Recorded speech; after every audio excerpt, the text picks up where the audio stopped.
in order to create your life, being the way you want it to be. When you walk out of here on graduation day, how many of you would ask for money? If you could have one thing to create your life, how many people would say money? Raise your hand. That's not a rhetorical question. Raise your hand. I want to know. Okay. That's actually a small number. Usually I get more of the group. And I've done this presentation for hundreds of thousands of students. You would think by now I would realize people want money, right? Yeah, I believe you want money, but I don't think it's what you're really after. I believe you're after what you believe it will get you. Does that sound fair? I know for some of you, you're probably thinking I'm splitting hairs, but I promise you it is an extremely important distinction, and if you'll stick with me, I'll make it clear. Okay?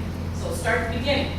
What do you do in the beginning? You begin with the end in mind. A very clever man named Stephen Covey wrote a book called 7 Habits of Highly Effective People. Have you ever heard of it? Yes. Okay.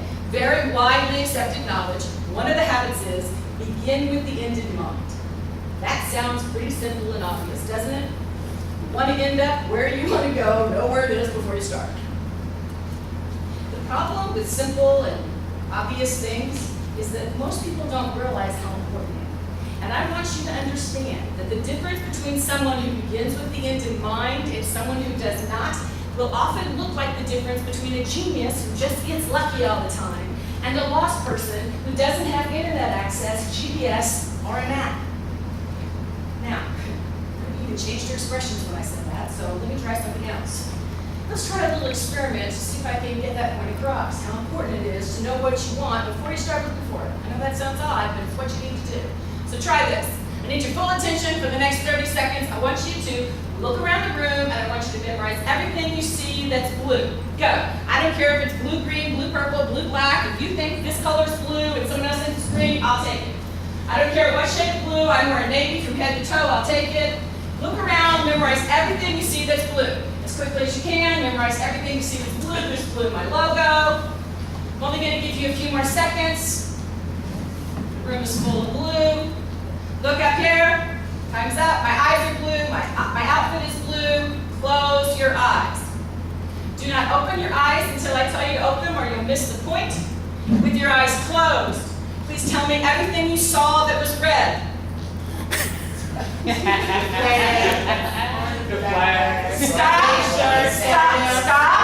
Stop now and open your eyes and see if you notice a whole lot more red. Did anybody find they were wearing a bright red shirt and didn't notice it? Oh, you're laughing, but how many of you were sitting next to someone with a bright red shirt and didn't notice it? Or a bright red hat and didn't notice it? Did anybody miss the bright red line in the back of the room made up by the bright red shirts? Did anybody miss the red backpack right here? Anybody miss the flags that are on either side of me with bright red? Always there. Isn't that odd? Do you know why you did badly in that? Because you have a human brain. Because the human brain notices what it's looking for and it deletes the rest. Wouldn't it be awful if what would really make you happy was right underneath your nose? That obvious. Here all along. Here today, gone tomorrow, opportunity lost, and you didn't notice it because you were looking for something else. Something somebody else told you to look for. Like money. Does that make sense? Yeah, I think I'm starting to get through here, but I'm not even close to finished. Now, say you want money. If you had it, what would you do with it? By the way, it doesn't have to be the be and end all. I'm going to take several things here. So raise your hand and tell me what you do with the money if you have it. Yes? Pay off bills. Pay off bills, okay? So the first thing you want to do is pay off your bills, which means you want to take care of your needs. You want the freedom of not having to worry. Or you want to handle the basic, make sure the basic needs are paid for so you have a sense of security. How am I doing? Are these the reasons you pay off your bills? Is this what you're after? Okay, give me something else you would do if you had the money. Yes. Buy a house. When I was your age, a house meant one thing to me. It meant houses mean different things to different people. At my age, a house means or a place to be with or take care of your, or to be with the people with which you have the closest. Maybe you girls just want a house so you can decorate it? Okay, so it can be a means of self-expression. It's a place where you have privacy. What other reasons do you buy a house? Any other reason? Any other reason you want a house? As in, pardon? Entitlement? What does that mean? Okay, so it represents, okay, so it's a status symbol.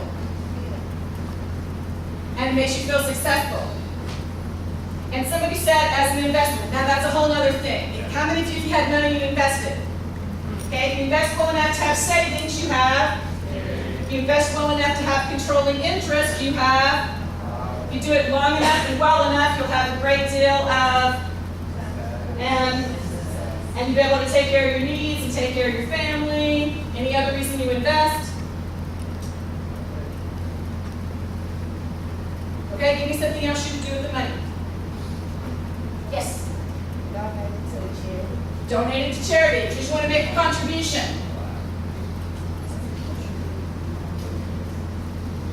Or maybe you exercise your power. Or because you believe in charity. Or what other reason might you invest? I'm sorry, what other reason might you give money away? Travel. Okay, we're still going to give money away. We'll take travel next. Any other reason you give money away? A tax write-off to get more money. Okay. Anything else you're getting? Okay, so travel. You travel for freedom, fun, relaxation. Experience. Okay, experience. We're going to put experiences here, basically new experiences, right? What else do you travel for? Luxury. Okay, so comfort. You travel for to learn knowledge, new experiences, knowledge, to see stuff, great beauty, and also stuff you learn about. How am I doing? These are the reasons you want when you want to travel? Okay, I'm not going to cover everything here. Anything else you do with the money? Any other burning thing you know you do with money? Shop. For. Retail therapy. Okay, so just for relaxation or excitement, okay. Okay, so you're shopping for clothes. Okay, we use clothes to express all kinds of things. Self-expression. We use clothes to express our. Some people dress for comfort. Oh, I've already got that one. Some people dress for status. Anybody else? Okay, so I think I have a pretty good list here to make my point. And by the way, here's my point. Everybody said, I don't think you want money. I think what you want what you believe it will get you. Okay, you told me what you do if you have the money, and then I said, why do you want that? And we came up with this list. By the way, that's what everybody comes up with. So I made a list. A few more of them on here. Those words are called values. And what I'm saying is what I believe you're after in the end is up here. These words are called values. All of them here are up here and a few more, and that's not even a complete list. Tell me what these words have in common. Look up here and tell me, what do these words have in common? They're the things that make you feel good. Yes, that's right. That's not what I'm looking for, but yes. I'm going to get to that in a minute. What else do they have in common?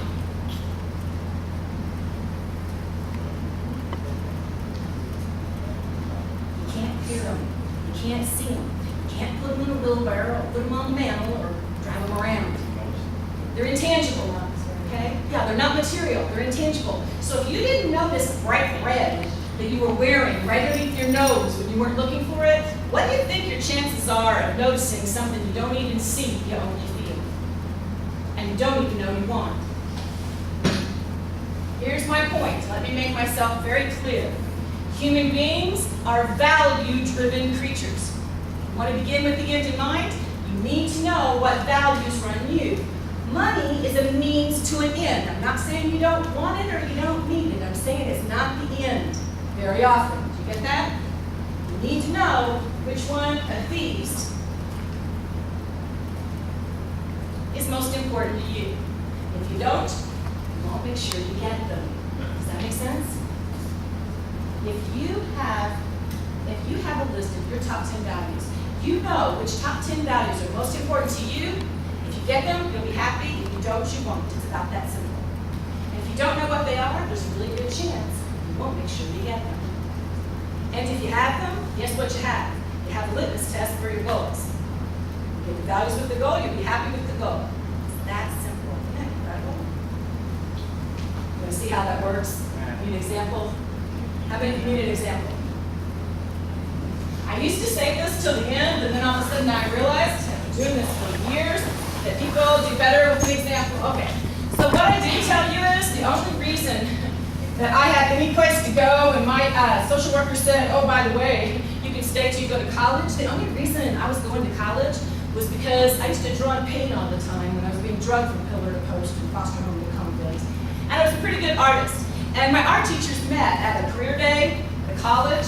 They all met one day. And I was standing right there and I heard them talking about me, and I heard the teachers I used to have telling the teacher I had, this little girl has no confidence, but she should go to college. You're going to have to make her like you were a parent. You're going to have to go down there and make sure she fills out the paperwork and sends it off, because she won't do it. She doesn't have any confidence. Make sure she goes. And the teacher said, okay. That was the only reason I was going to college. So anyone that knew me thought I should be studying.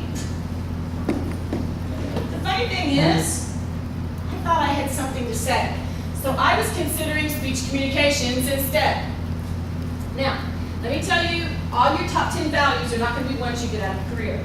So let me tell you what my top ones are that I wanted and knew I should get out of a career. Okay? Contribution is my top one. Creativity. Freedom.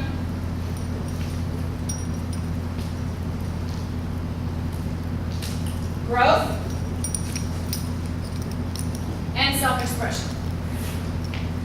I'm happiest when I'm experiencing these, okay? Now, when you put them in, you also not only need to know what they are, you need to know the order. Why? Because, well, we're going backwards.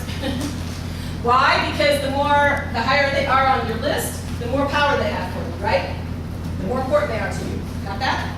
So you not only want to know what your top 10 are, you want to know them in order of importance, okay? Now, here's what my top 5 are in a career. And I'm just going to do it this way for simplification. Now, you tell me, our speech communications, where do I have the best opportunity to make a contribution on a regular basis, to make a difference for people? So almost nobody says art, almost everybody says speaking, okay? So then speaking gets 5 points. Okay, where do I have the most chance to express creativity? In speech communication or art? Oh, good, you got both, because it's what medium do you want to use? Do you want to use words and ideas, or do you want to use colors and shapes, right? So it's really both, okay? So each one gets 4 points. Okay, which do you think gives me the most opportunity to have freedom, and how I construct my day, and how I do my job? I think it's a draw again, okay? It really depends on how you design your job, how good you find it. It's really going to depend. I'll give them both 3. Which one offers me the most opportunity for personal growth, not only within myself, but in other people? Yeah, I think that's pretty hands down.